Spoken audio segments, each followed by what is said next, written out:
ఈ మధ్య చాలామంది పిల్లలు 100 రూపీస్లో 40 రూపీస్ తీస్తే ఎంత వస్తుందన్నా కూడా ఆ బేసిక్ క్యాలిక్యులేషన్ ఒక థర్డ్ క్లాస్ ఫోర్త్ క్లాస్ పిల్లలు కూడా చెప్పలేకపోతున్నారంటే ఎక్కడో వాళ్ళలో ఐక్యూ కానీ విధంగా బేసిక్ ప్రాబ్లం ఉండొచ్చు. కానీ పేరెంట్స్ ఇచ్చేయమంటారు సార్, మా వాడు సినిమాలో క్రికెట్ ఇవంతా బాగా చెప్తారు సార్, కానీ ఈ క్యాలిక్యులేషన్ వచ్చేసరికి చదువుకి వచ్చేసి చాలా ఇబ్బంది పడుతుంటారని చెప్పి చెప్తూ ఉంటారు. అక్కడ కొన్నిసార్లు ఐక్యూ సమస్య కూడా ఉండొచ్చు.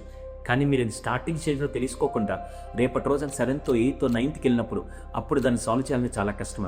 దయచేసి నిజంగా ఆ ప్రాబ్లం ఉందా లేదా ఆ డౌట్ కనుక మీకుంటే దాన్ని ఫస్ట్ రైట్ పర్సన్ దగ్గరికి వెళ్ళి ఆ ప్రాబ్లమ్ సాల్వ్ చేసుకోండి. సార్ అయితే ఈ ప్రాబ్లంకి ఎవరిని కన్సల్ట్ అవ్వాలి అని మీకు తెలియకపోతే మీకోసం తీసుకొస్తున్నాను Telugu largest mental health community horizon పోర్టల్లో. మీరు ఆన్లైన్లో అపాయింట్మెంట్ కావాలంటే ఈ హొరైజన్ పోర్టల్కి వెళ్ళి ఆ రైట్ పర్సన్ ఎవరో మీరు కన్సల్టేషన్ చేసుకోవచ్చు. లేదా స్క్రీన్ మీద కనుక నెంబర్ ఒకసారి వాట్సాప్ చేసినా కూడా ఆ రైట్ ఎక్స్పర్ట్ని మీకు కనెక్ట్ చేస్తామండి. క్లినికల్ సైకాలజిస్ట్ అందరూ మన దగ్గర ఉన్నారు. మీరు వాళ్ళని కాంటాక్ట్ ఈ ప్రాబ్లమ్ సాల్వ్ చేసుకోవచ్చు.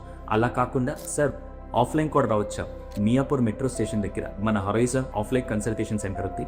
హ్యాపీగా మీ అక్కడికి వచ్చినా మీ పిల్లల్ని ట్రీట్ చేయించుకోవచ్చు. మన దగ్గర అన్ని ప్రాబ్లమ్స్ కావాల్సిన మెంటల్ హెల్త్ ఎక్స్పర్ట్స్ మన దగ్గర ఉన్నారు. ఆలస్యం చేయకుండా మెట్టకి ఈ ప్రాబ్లమ్ సాల్వ్ చేసుకోండి. Thank you.